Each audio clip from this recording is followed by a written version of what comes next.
우리가 살고 있는 시대가 어떤 시대이냐라고 묻는다면 그 대답은 성령 세대이다. 엘렌 화이트가 그렇게 말했습니다. 자, 우리가 살고 있는 시대가 어떤 시대이냐라고 묻는다면 나는 그 대답을 성령 세대라고 하겠다. 그렇게 이제 중원 TM이니까 TM이면 테스티마니 미니스트입니까? 갑자기 TM. 성도님 여러분, 오늘날의 시대는 성령의 시대입니다. 오늘날의 시대는 무슨 시대라고요? 성령의 시대. 그리고 특별히 우리 제7일 안식 예수 재림 교인들은 지금 이 시대를 늦은 비의 시대, 늦은 비의 소나기가 이제 하늘에서 내리는 바로 마지막 시대다. 우리가 이제 늦은 비에 대한 간절한 기다림 속에 우리가 살고 있습니다. 보통 이제 성경을 이게 이제 성경의 시대를 우리가 가장 쉽게 이렇게 이제 분류를 합니다. 구분짓습니다. 구약의 시대는 성부의 시대다. 그리고 신약 시대는 성자의 시대. 그리고 예수님이 부활하시고 승천하신 다음에 오늘날의 시대는 무슨 시대라고요? 성령의 시대. 그래서 God is for us. 하나님이 우리를 위하셨고 God is with us. 하나님이 우리와 함께 하셨고 지금은 God is in us. 우리 속에 하나님이 내재하신단 말입니다. 어떤 하나님이요? 성령 하나님께서. 그래서 오늘날의 시대를 우리는 성령의 시대라고 합니다. 그런데 오늘날 이 시대는 상당히 세속화가 아주 심해가고 있습니다. 종교 다원주의, 그리고 포스트 모더니즘, 또 물질주의, 또 디지털, 정보의 홍수, 또 사이버 문명, 과학기술의 발전, 향락산업의 증가 등등으로 사람들은 물질과 기술과 또 어떤 문명 앞에서 마음을 상실해 가고 있습니다. 종교적으로 말하면 영성이 상실돼가는 시대에 살고 있습니다. 요즘 그래서 이제 새롭게 등장하는 그 재조명 받는 학문이 뭐냐면 인문학이 이제 요즘 많이 이제 강의되고 있는데 인문학의 재조명. 그래서 애플의 창시자였던 스티븐 잡스가 이런 말을 했다고 합니다. 소크라테스와 함께 반나절을 함께 시간을 보낼 수 있다고 하면 나는 애플의 모든 것을 다 주고 그 시간과 바꾸고 싶다.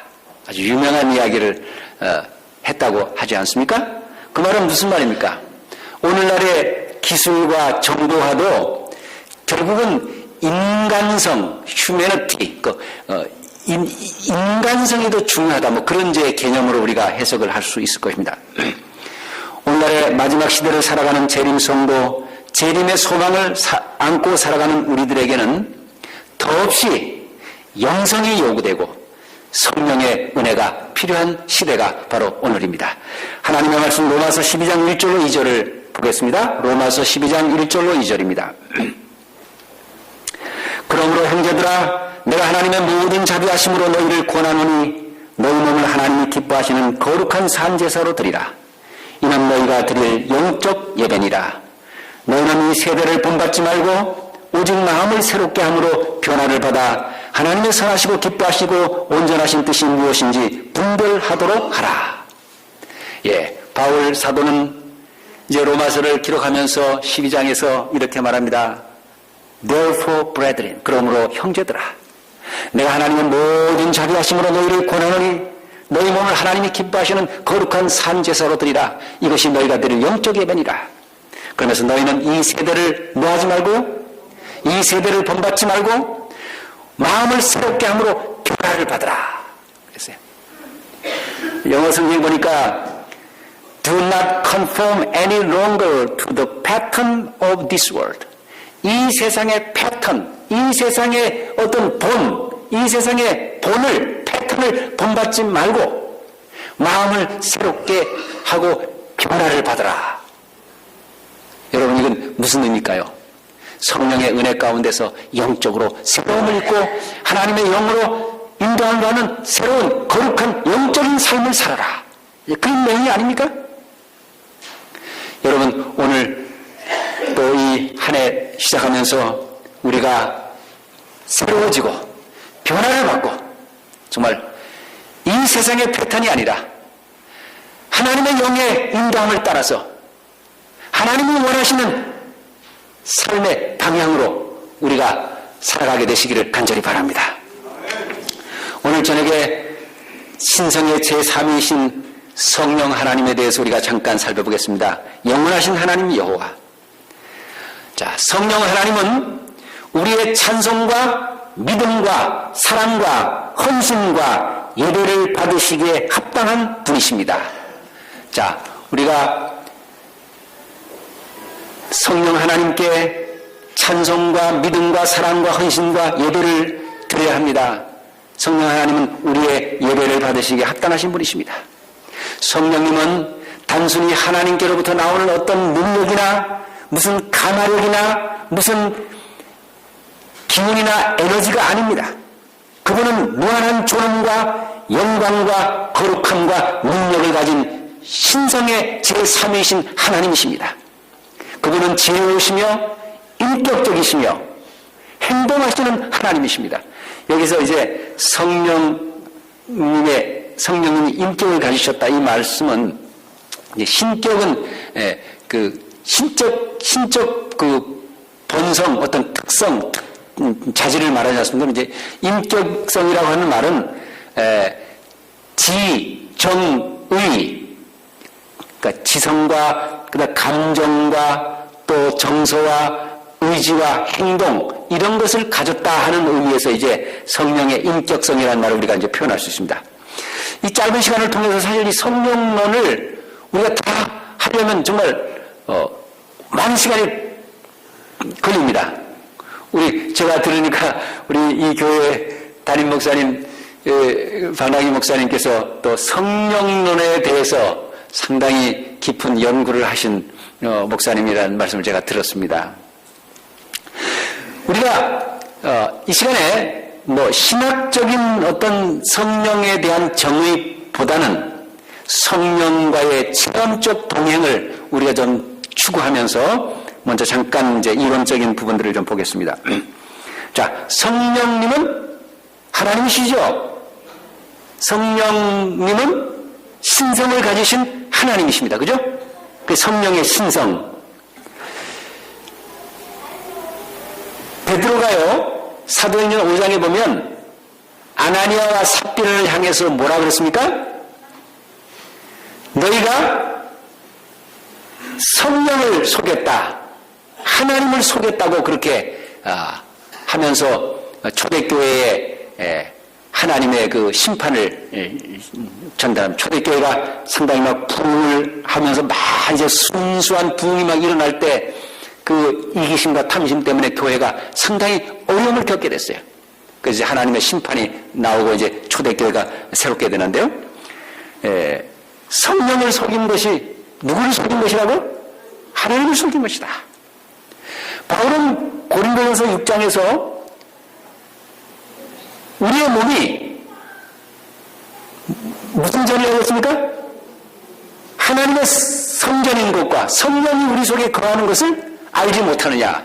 그러니까 여러분 우리의 몸은 하나님의 성령 하나님이 거하시는 전입니다. 성령이 우리 속에 계시죠. 성령이 오셨습니다. 성령이 우리 각자 속에 임하였습니다.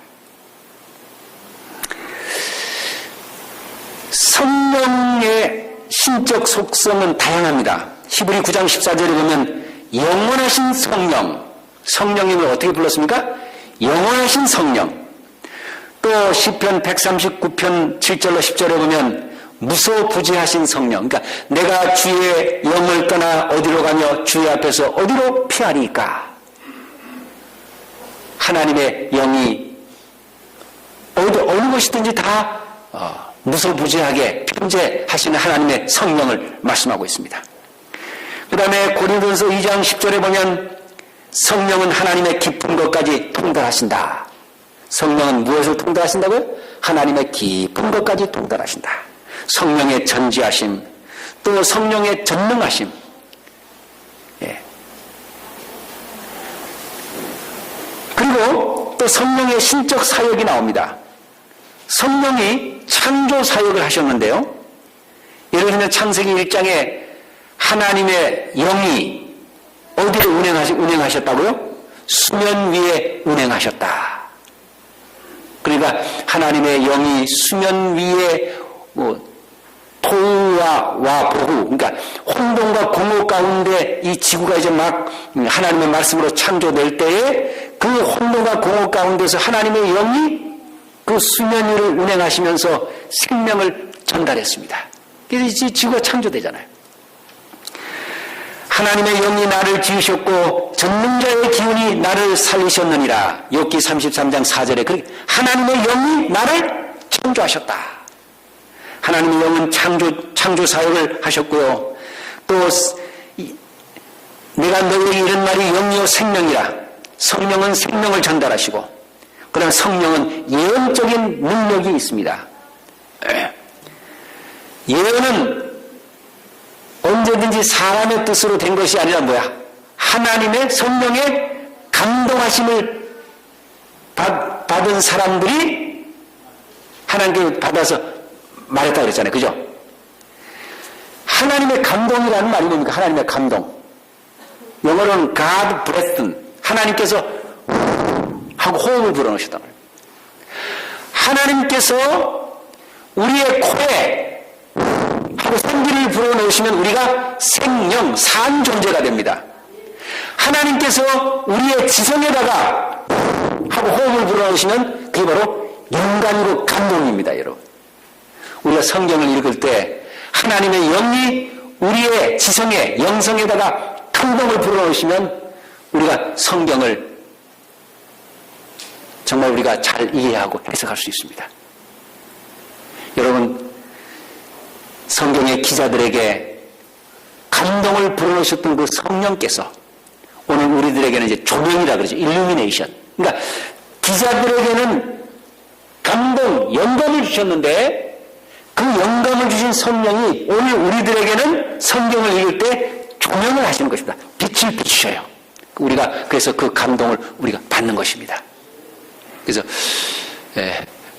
올 한 해 동안에 저희의 그 삶 속에 저희의 영과 또 우리의 지성과 우리의 혼, 우리의 이 속 사람에 하나님께서 하고 생기를 불어넣으셔서 우리가 정말 아주 영성이 충만한 그런 하나님의 종들이 되기를 바랍니다.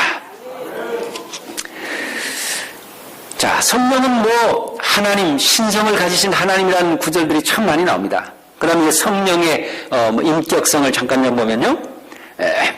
성령은 지식이 있고 통달하시고 지혜가 있습니다.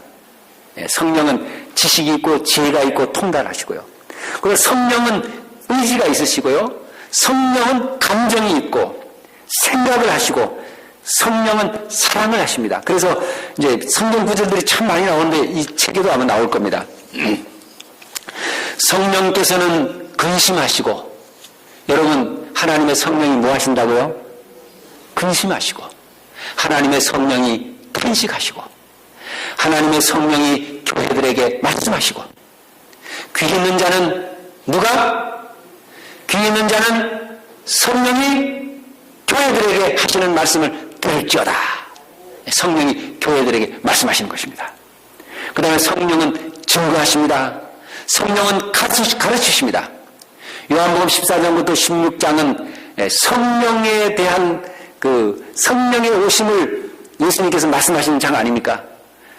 내가 너희에게 떠나가는 것이 유익하니, 그죠? 내가 다른 보혜사 곧 성령을 너희에게 주리라. 그럼 그가 와서 너희를 어떻게 해요? 가르치고 내가 너희에게 이런 말을 생각나게 하고, 성령은 무슨 영이라고? 진리의 영이라. 우리를 진리 가운데 인도하겠다. 그리고 이제 성령은 가르치시고 그 다음에 사람들을 부르시고 또 확신시키시고 생각나게 해주시고, 우리가 기억절을 많이 외워놓으면 잊어버리죠. 그러나 언제 그게 생각납니까? 우리가 꼭 필요할 때 성령께서 그 기억절을 생각나게 하는 것입니다. 제가 참 좋아하는 성경절이 뭐라 했습니까? 만물이 그에게서 창조되되 하늘과 땅에서 보이는 것들과 보이지 않는 것들과 혹은 왕권들이나 주권들이나 권세들이나 통치자들이나 만물이 다 그로 말미암고 그를 위하여 창조되었고. 얼마나 감동적인지 몰라요. 여러분 기억절을 많이 외우시기 바랍니다. 그 다음에 성령은 지도자들을 세우십니다. 성령께서 지도자들을 세우시고 택하시고 또 활동을 지시하시고, 때로는 성령께서 모욕도 받으시고 회방도 받으시고. 성령은 인격적인 분이십니다. 지, 정, 의 이런 것들을 다 가지셨다고 그러셨죠. 특히 요한복음 14장에 보면 예수님께서 내가 누구를 보내겠다 그랬어요?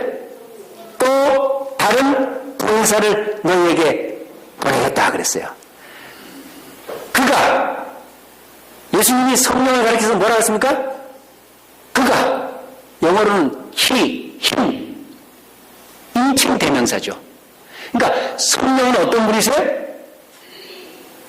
성령은 무슨 가마력이나 에너지나 무슨 기운이나 어떤 것이 아니라 뭐예요? 인칭 대명사가 인격적인 개체를 가지고 개성을 가지고 하나님이신 신성이신 하나님을 말씀하는 것입니다. 성령은 분명히 인격을 지니신 분이십니다. 사랑이 넘치고 지혜로우시며 판단하시며 자의적으로 행하시며 능력의 하나님이시고 우리를 진리로 인도하시며 소망을 주시고 우리 곁에서 우리를 도우시고 옹호하시는 보혜사입니다. 자, 한 80년도, 90년도 뭐 그때 우리 한국에서도 성령운동이 많이 일어났잖아요. 그죠? 성령운동.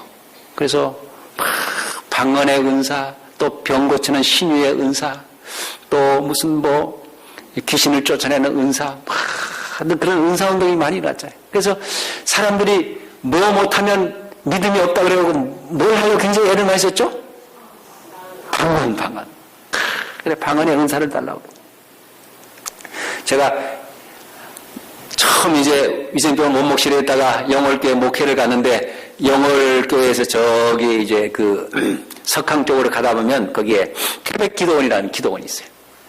태백기도원. 그래서 이제 방문을 갔다 오다가 한두 번씩 거기 들어가 보면요. 그때는 참 뭐 부산에서도 이 관광버스를 대절해갖고 기도원에 많이 기도하러 왔습니다. 요즘 이제 기도원, 요즘은 그때처럼 그렇게 뭐 붕하지 않지만 그때는 뭐 병 고치러 오고 뭐 이렇게 안수 받으러 오고. 그럼 그 여자 원장인데 어떤 사람은 너는 멧돼지 귀신 들렸다 그래요. 먹는 걸 좋아해요. 멧돼지 귀신 들렸다. 갖다 붙이면 무슨 귀신입니다. 그래서 쫓아내고 막. 근데 이제 막 북치면서 이제 붕해를 막 하는데 그 또 박자를 탁 이렇게 맞춰서 하면요. 이 쫓 카트머리가 탁 이렇게 머리가 착착 넘어갈 때 되면요. 보기가 또 이게 굉장히 또 이게 막 그러면서 이제 하는데, 참 기도원 운동 굉장히 했었잖아요. 그죠? 근데 사람들이 다 뭐 받으려고 그래요? 다? 병 고치는 은사, 또 뭐야, 방언하는 은사. 그런데요, 바울이 뭐라 그랬냐면, 너희가 이것을 알지니 그러면서 뭐라 했어요? 성령이 자기 뜻대로 원하시는 대로 자기 뜻대로 은사를 사람들에게 주신다고 그랬어요. 성령의 은사는 내가 이걸 달라고 해서 받는 게 아니고 뭐예요? 성령께서 성령의 뜻대로 그 사람에게 은사를 주시는 것입니다. 그러니까 내가 뭘 능력을 받는 게 아니에요. 그러니까 그게 바로 성령의 은사잖아요. 그죠? 그러니까 성령께서 주관적으로 사람들에게 자의적으로 가장 필요한 은사를 주시고 사람들을 세우시고 지도하시고 그게 바로 성령님의 역사입니다. 그래서 이제 마땅히 우리가 감사와 신뢰와 찬양과 사랑을 누구에게 드려야 됩니까? 성령님께 드려야 됩니다. 우리가 성령과 교통해야 되죠. 우리 성령의 다양한 명칭들이 있고 성령의 다양한 상징들이 있습니다. 성경에 보면 성령의 다양한 명칭들이 있어요. 하나님의 성령, 주 여호와의 신, 살아계신 하나님의 성령, 그리스도의 영, 약속의 성령, 성결의 영, 심판하는 영, 지혜와 총명의 신, 생명의 기름, 즐거움의 기름, 쫙 그런 명칭들도 있고 성령의 상징들이 참 많이 나옵니다. 그러니까 여러분 성령님은 누구시라고요? 하나님이십니다. 자, 우리 그러면 이제 요한복음 14장 16절을 보겠습니다. 요한복음 14장 16절 17절입니다. 우리 한번 다 같이 낭독해 볼까요? 요한복음 14장 16절로 17절입니다. 내가 아버지께 구하겠으니 그가 또 다른 보혜사를 너희에게 주사 영원토록 너희와 함께 있게 하시리니 저는 진리의 영이라 세상은 능히 저를 받지 못하나니 이는 저를 보지도 못하고 알지도 못함이라. 그러나 너희는 저를 아나니 저는 너희와 함께 거하시며 또 너희 속에 계시겠음이니라. 아멘. 자, 성령의 명칭이 무엇이라고요? 보혜사. 예. 보혜사가 오셨으니 기쁨 충만하도다. 그 참 있잖아요. 감동처럼. 자, 성령은 어떤 분이세요? 보혜사. 이 보혜사란 말은 영어에는 이렇게 번역됐어요. comforter, counselor, helper, advocate. 그러니까 위로자, 또 상담자, 또 돕는 자, 변호자, 의무자 이런 여러 말로 번역이 됐는데요. 헬라어 성경에 보면 이 보혜사란 말을 파라클레토스. 파라라는 말은 곁이란 말입니다. 곁에. 자, 파라라는 말은 뭐라고요? 곁에. 칼레오라는 말은 부름을 받았다. 그러니까 곁에 부름을 받은 분. 그러니까 우리 곁에 부름을 받은 분. 왜요? 우리를 도와주기 위해서. 우리를 옹호하기 위해서, 우리를 위로하고, 우리를 권면하고, 우리를 상담하고, 우리를 중재하기 위해서 우리 곁에 오신 분이 누구라고요? 성령이십니다. 자, 그럼 예수님도 보혜사신가요? 예수님도 보혜사십니다. 그래서 예수님께서 내가 또 다른 보혜사를 너희에게 보내겠다 그랬잖아요. 예수님도 보혜사입니다. 그래서 예수님이 하늘로 가시고 또 다른 보혜사가 이 땅에 오셨습니다. 그래서 헬라어로는 또 다른이라는 말을 알로스라는 말을 썼어요. 알로스라는 말은 같은 종류의 다른 개체를 설명하고요. 다른 종류의 다른 개체는 헤테로스라는 말을 썼습니다. 그런데 성령과 그리스도는 같은 뭐예요? 보혜사입니다. 보혜사. 여러분 예수님 그리고 성령님은 우리의 구주요, 친구요, 옹호자요, 도움이시요, 우리의 상담자이십니다. 그렇게 믿으십니까?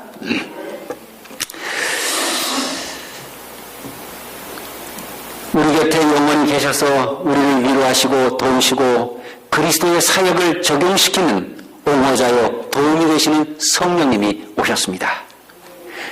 여러분 성령님이 오셨습니다. 성령님이 우리 속에 내주하십니다. 성령님이 우리와 함께 하십니다. 얼마나 귀한 축복이고 얼마나 은혜고 얼마나 놀라운 소식입니까?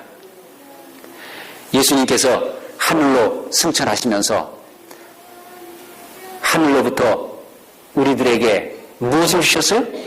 선물을 주셨습니다. 그 선물이 누구라고요? 보혜사 성령이십니다. 여러분, 선물 받아보셨습니까? 선물 받아보셨어요? 선물 받으면 어때요, 기분이? 좋죠? 여러분, 선물은 무슨 의미가 있습니까? 어떤 분이 이렇게 설명을 했어요. 누가 나에게 선물을 준다는 것은 어렵고 힘들고 상처투성이에 팍팍한 이 세상 속에서 너무너무 힘든 이 세상 속에서 내가 너 편이야. 나는 너를 기억하고 있어. 힘내. 바로 내 편이라고 하는 메시지가 바로 뭐라고요? 선물이라는 것입니다. 나 그 해석을 보면서 상당히 마음에 감동을 받았어요. 여러분, 우리가 누구에게 선물을 주는 것은요, 이 어렵고 힘든 세상에 힘내. 내가 너를 기억하고 있어. 내가 너 편이야. 내가 너에게 도움이 될게. 용기를 가져. 우리 편이 된다는 의미가 바로 뭐라고요? 선물의 의미라는 것입니다. 여러분, 예수님께서 우리에게 선물을 주셨습니다. 하늘의 선물, 영원한 선물, 축복의 선물. 누구십니까? 성령님을 보내주셨습니다.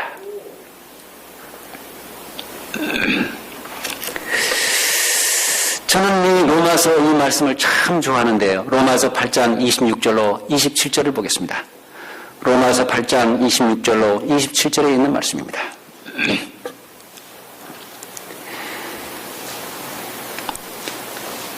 이와 같이 성령도 우리의 연약함을 도우시나니 우리가 마땅히 빌 바를 알지 못하나 오직 성령이 말할 수 없는 탄식으로 우리를 위하여 친히 간구하시느니라.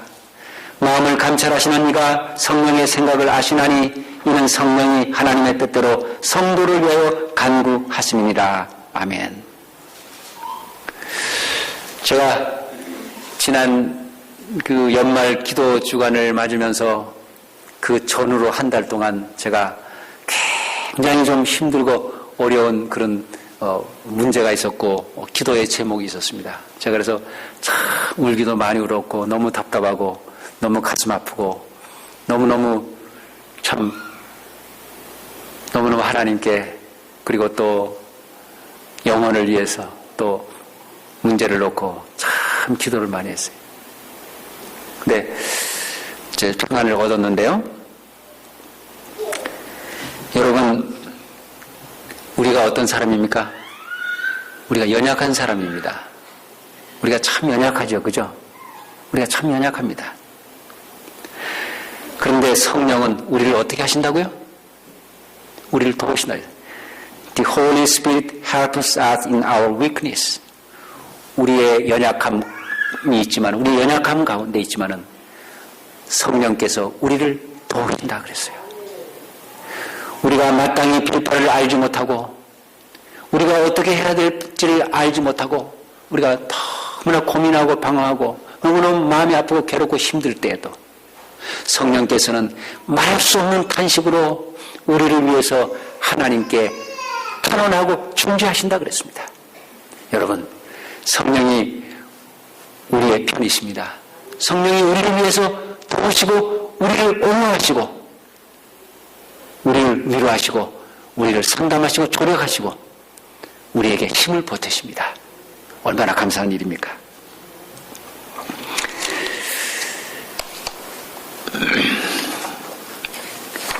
우리에게 성령 보혜사가 오셨다는 것은 놀라운 축복이고 놀라운 능력입니다.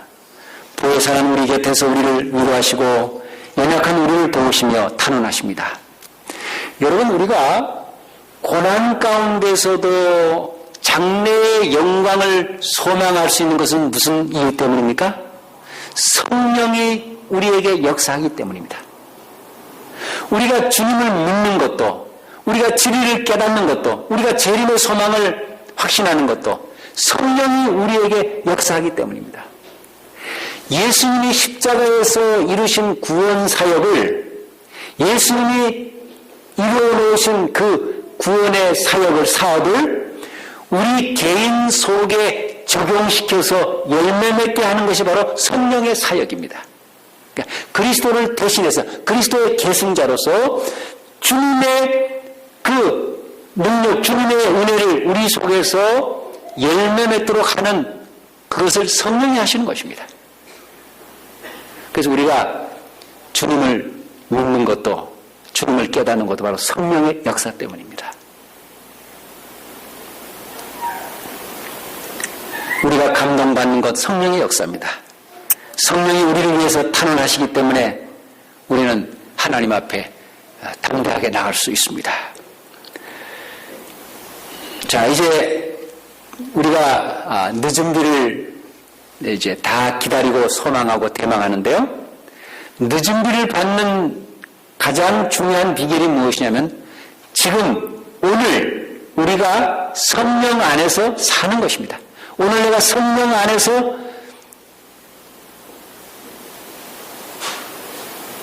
성령으로 살면 그것이 곧 늦은 비를 체험하는 것입니다. 그죠? 예, 그래서 로마서 8장 14절을 다 우리 보겠습니다. 로마서 8장 14절요. 로마서 8장 14절에 무릇 하나님의 영으로 인도함을 받는 그들은 곧 하나님의 아들이라. 자, 여러분, 저와 여러분들이 하나님의 자녀입니까? 우리가 하나님의 자녀입니까? 네, 하나님의 자녀죠. 하나님의 자녀는 무엇으로 인도받는 삶이라고요? 하나님의 영, 성령으로 인도함을 받는 삶입니다. Those who are led by the Spirit of God. 하나님의 성령으로 이끌림을 받는, 인도함을 받는 사람들은 하나님의 자녀다.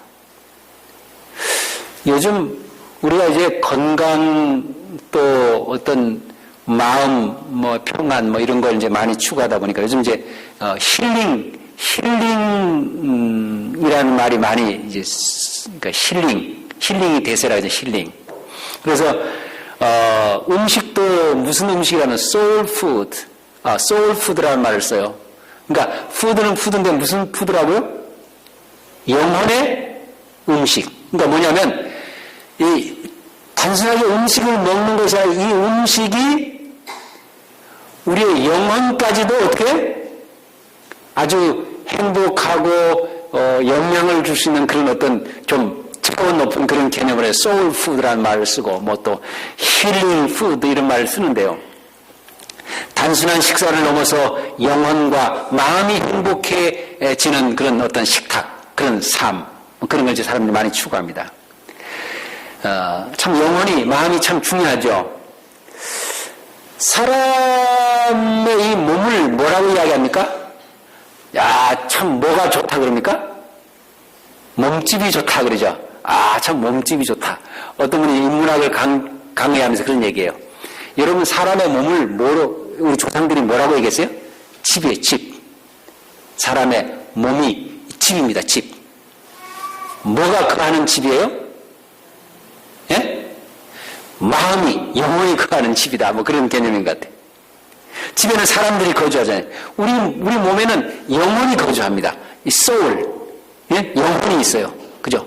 근데 이 영혼, 마음, 이런 혼, 이런 개념이, 성경의 그 히브리적 그 사상에 의하면, 육체와 분리된 어떤 존재가 아니고, 육체와 함께 유기적인, 그러니까 우리가 살아서 숨쉬고 호흡할 때 영적인 활동, 또 혼, 영 이런 것들이 함께 신비한 작용을 하지만은 육체가 딱 스톱이 되면 어떻게 됩니까? 혼도 영혼도 다 단일의 도모가 소멸되는 것입니다. 이게 이제 하나님의 기별이에요, 그죠? 저는요, 옛날에 이제 그 성경을 읽으면서 하나님이 사람을 이제 흙으로 만드셨잖아요. 근데 그냥 하나님께서 사람을 그냥 흙으로 대충 만든 다음에 이렇게 사람이 된 줄 알았어요. 근데 제가 성경을 읽으면서 무슨 생각을 했냐면 하나님이 사람을 대충대충 만든 것이 아니라 아주 정교하게 만들었습니다. 뼈를 만들고, 그 다음 뭐예요? 예? 그 다음에 근육을 만들고, 그 다음에 또 핏줄을 만들고, 그 다음에 피부를 만들고, 아주 정교하게 만들었습니다. 하나님이 아주 정교하게 아름답게 사람을 빚으셨어요. 딱 빚고 나니까 그게 사람입니다, 사람. 근데 무슨 사람이에요? 죽은 사람이에요, 죽은 사람. 여러분, 산 사람과 죽은 사람의 차이가 뭡니까? 예? 산 사람이나 죽은 사람은 똑같아요. 코 있고 눈 있고, 처음에는, 그죠? 근데 뭐가 없어요? 호흡, 그 다음에 뇌에 작용이 없죠. 그래서 하나님께서 사람을 완벽하게 만들어 놓으시고, 그 다음에 거기에다가 하고 생기를 불어 넣으시니까 이제 사람이 움직이면서 영적으로, 그 다음에 지적으로, 그 다음에 정서적으로 영과 혼과 육이 살아서 움직이면서 하나님의 형상을 지닌 사람이 된 것입니다.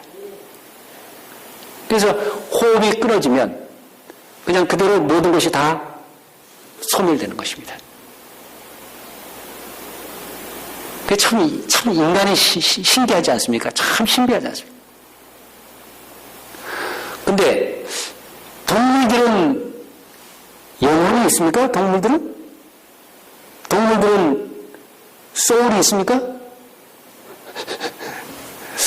제가 잘 모르겠는데, 저는 생각할 때, 소나 돼지나 강아지나 이런 존재들은 영적인 부분들이 없어요. 그죠?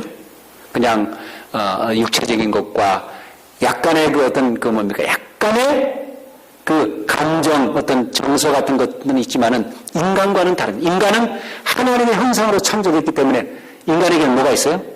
영적인 부분이 있다, 이 말입니다. 하나님과 교통하는. 그러나 짐승들은 그게 없어요. 그냥 본능적으로 창조주가 주신 그 질서를 따라서 그냥 살아가는 것입니다. 하나님이 모든 동물들과 식물들과 생물들을 다 축복하셨지 않습니까? 복 주셨잖아요. 예를 들면, 물고기는 어떤 물고기는 알을 몇만 개씩 낳을 거 아니에요. 그죠? 어떤 고기들은, 그죠? 이런 물고기나 새나 또 동물들은 그냥 본능적으로 하나님께서 그 복을 그냥 만들어 놓으셨어요. 그래서 그냥 생육하고 번성하는 것입니다. 그게 복이에요. 그러나 인간은 하나님께서 뭐라고 말씀하냐면 God said unto them, 그래서 하나님께서 그들에게 이르시기를 생육하고 번성하여 땅에 충만하라. 그 말은 뭐냐면 인간은 하나님과 교통하고 하나님과 관계 속에서 복을 받는 존재입니다. 우리가 무조건 복을 받는 게 아닙니다. 다른 말로 말하면 우리가 하나님의 복을 거절할 수도 있고 하나님의 복을 받을 수도 있어요. 이게 인간의 위대함입니다. 하나님은 인간을 자유의지를 가진 존재로 만드시고 선택할 수 있는 능력을 주셨어요. 그래서 우리가 하나님을 순종할 수도 있고 하나님이 어떻게? 우리가 참 거절할 수도 있는 그런 우리가 의지를 가진 존재입니다. 그런데 우리가 이제 하나님과의 관계 속에서 복을 받는 것입니다. 인간이 받는 복은 하나님과의 관계 속에서 받는 것이에요. 생육하고 번성하고 또 물질적으로 윤택하고 건강하고 오래 살고 하는 것들은 복의 내용물이고요. 더 중요한 것은 하나님과의 관계 속에서 하나 되는 것이 축복의 근원인 것입니다. 복의 근원인 것입니다. 그래서 oneness with God, 하나님과 하나 되는 것이 true happiness, 진정한 행복이라고 그랬어요. 여러분 우리가 하나님과 하나 되시기를 바랍니다. 근데 이제 로마서 8장 14절 다시 한번 우리 로마서 8장 14절 좀 보겠습니다. 이제 조금만 더 말씀드릴게요. 로마서 8장 14절.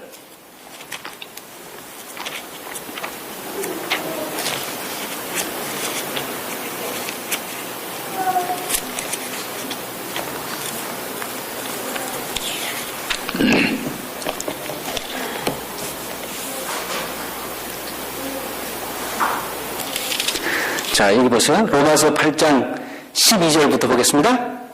그러므로 형제들아 우리가 빚진 자로 돼 육신에게 져서 육신대로 살 것이 아니니라. 너희가 육신대로 살면 반드시 죽을 것이로되 영으로서 몸의 행실을 죽이면 살리니 무릇 하나님의 영으로 인도함을 받는 그들은 곧 하나님의 아들이라. 아멘. 자, 오늘 바울이 우리에게 이렇게 말합니다. 우리가 육체대로 살면은 어떻게 된다고요? 죽을지니 그랬어요.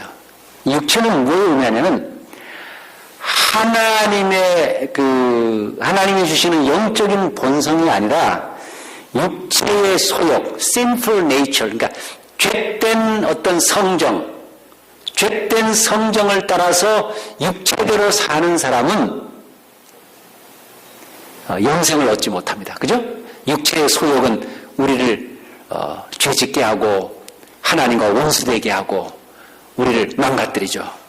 그런데 영으로서 육을 죽이고 하나님의 영으로 사는 사람은 영적인 사람이죠.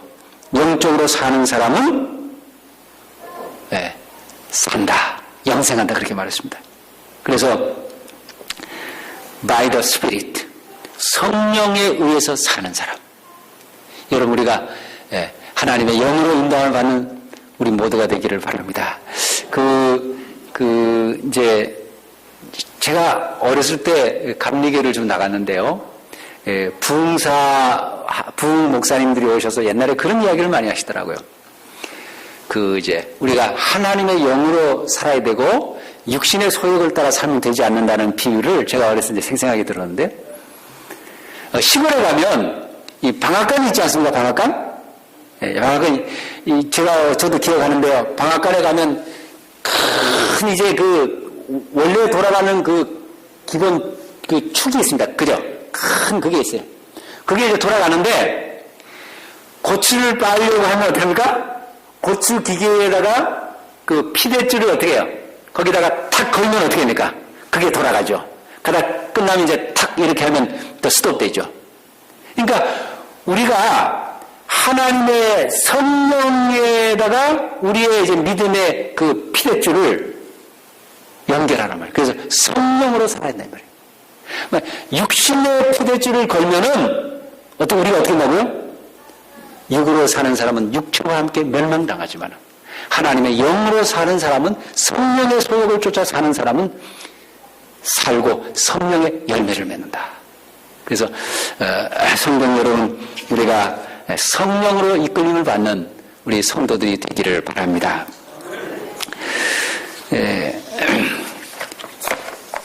시대의 소망 3권 113쪽에 이런 말씀이 있어요. 우리가 어느 때 어느 곳에서나 모든 슬픔과 고통 중에서 앞길이 캄캄하고 장래가 암담하게 보일 때, 또한 우리가 무력하고 외로움을 느낄 때 보혜사가 우리 곁에 계신다. 우리가 어디 있든지 어디를 가든지 언제나 그분은 우리를 지지하시고 붙드시고 격려하시며 위로하시기 위하여 우리의 오른편에 계신다. 아멘. 여러분, 성령님께서 우리의 오른편에서 언제나 우리를 지지하시고 위로하시고 격려하시고 우리를 도우시고 우리와 함께 하시는 보혜사이심을 믿으시기를 바랍니다. 우리 갈라디아서 5장 13절로 17절을 보겠습니다. 갈라디아서 5장 13절로 17절입니다.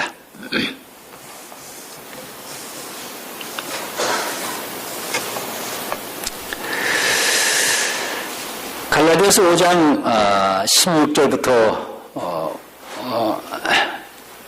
16절부터 보겠습니다. 내가 이르노니 너희는 성령을 따라 행하라. 그리하면 육체의 욕심을 이루지 아니하리라. 육체의 소욕은 성령을 거스리고 성령은 육체를 거스리나니 이 둘이 서로 대적함으로 너희가 원하는 것을 하지 못하게 하려 함이니라. 너희가 만일 성령의 인도하시는 바가 되면 율법 아래 있지 아니하리라. 육체의 일은 분명하니 곧 음행과 더러운 것과 호색과 이제 쭉 나오는데요. 성령을 따라 행하는 것은 성령의 소욕을 쫓아 행하는 것이고요. 육체를 따라 행하는 것은 육체의 욕심을 따라, 정욕을 따라 사는 것이죠. 이것은 두 개가 다 어떻게 된다고, 서로 어떻게 된다고 그랬습니까? 서로 반대된다 그랬습니다. 반대된다.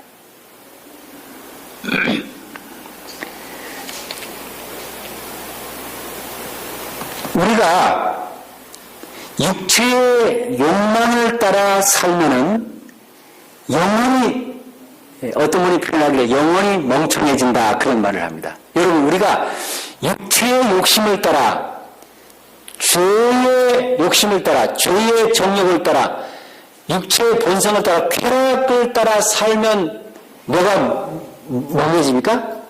영혼이 멍해집니다. 그러니까 이 육체적인 일과 영적인 일은 contrary to, 서로 어떻게 적대하고 반대된다 그랬습니다. 그래서 우리가 하나님의 영을 쫓아 살든지 육신의 욕심을 따라 살든지 우리가 둘 중에 하나를 우리가 선택해야 됩니다. 그런데 우리가 성령의 소욕을 쫓아서 하나님의 영의 인도함을 따라 살면은 갈라디아 5장 22절부터 나오는 것처럼 무슨 열매를 맺습니까? 성령의 열매를 맺습니다. 그러나 육신을 따라 살면 모든 죄된 그러한 행위의 열매들을 맺고 우리가 결국은 파멸하게 되죠. 육체의 욕망과 영적인 욕망은 상호 충돌합니다. 육체를 따라 살면 영혼이 멍청해집니다. 육체의 은석을 받아주지 말고 성령의 은혜가 필요된다. 무엇을 받아주지 말라고요? 육체의 은석을 받아주지 말라. 예. 여러분, 성령으로 사시기를 바랍니다. 그럴 때 현저한 육체의 죄악의 결과들 대신에 성령의 거룩한 열매를 맺게 됩니다. 성령으로 사는 사람의 결과물이 곧 성령의 열매가 되는 것입니다. 오늘 우리는 영성이 요구되는 시대에 살고 있습니다. 여러분, 영성이 무엇입니까? 영성. 우리가 이제 21세기에 무슨 영성, 또 영성 있는 신자, 영성을 많이 얘기하죠. 영성은 뭐죠? 영성은 뭡니까?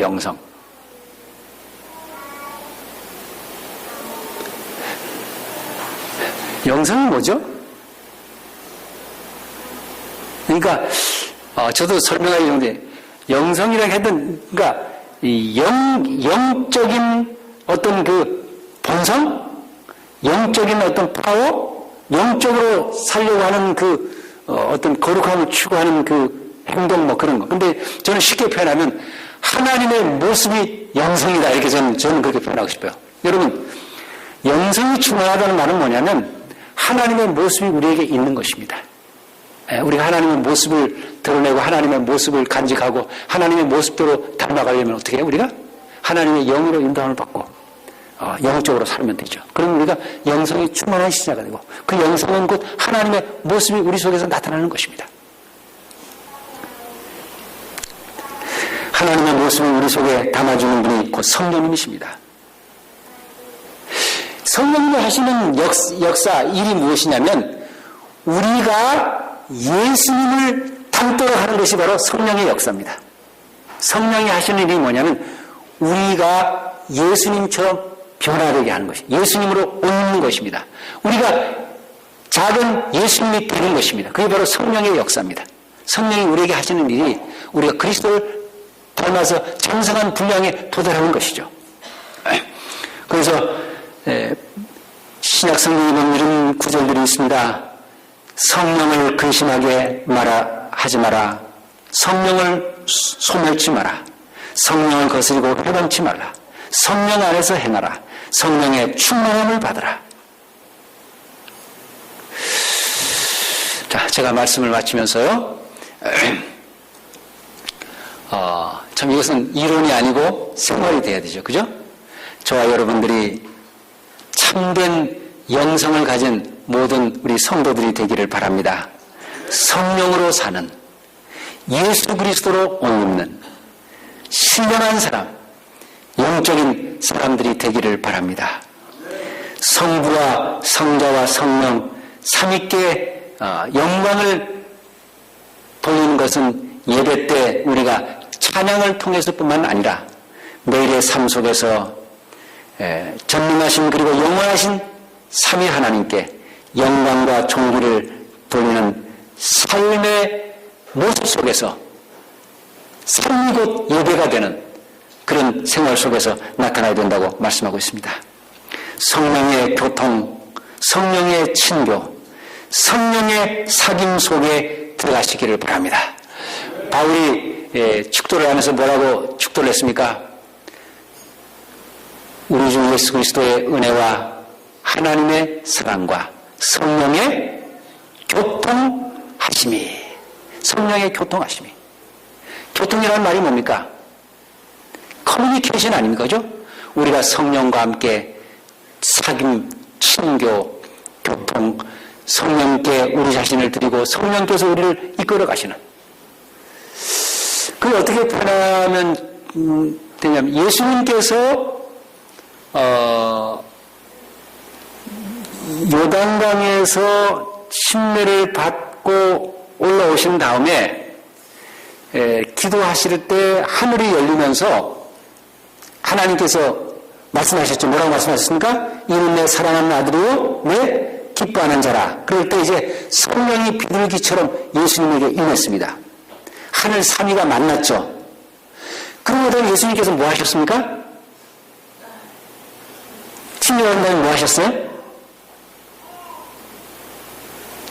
성령께서 예수님을 어디로 내모셨다고 그랬어요?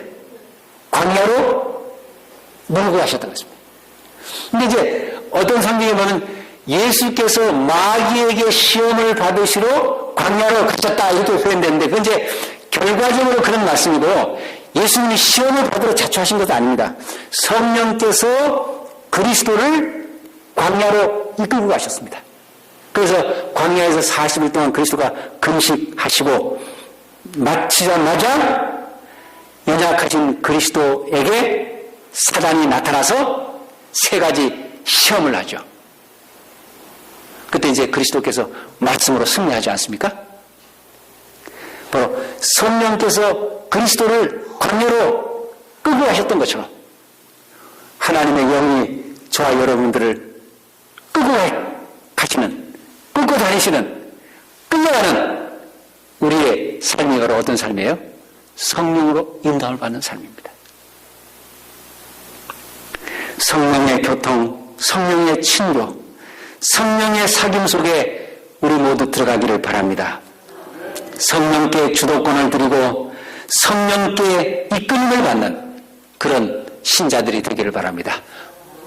무릇 하나님의 영으로 인도함을 받는 그들은 하나님의 아들이라.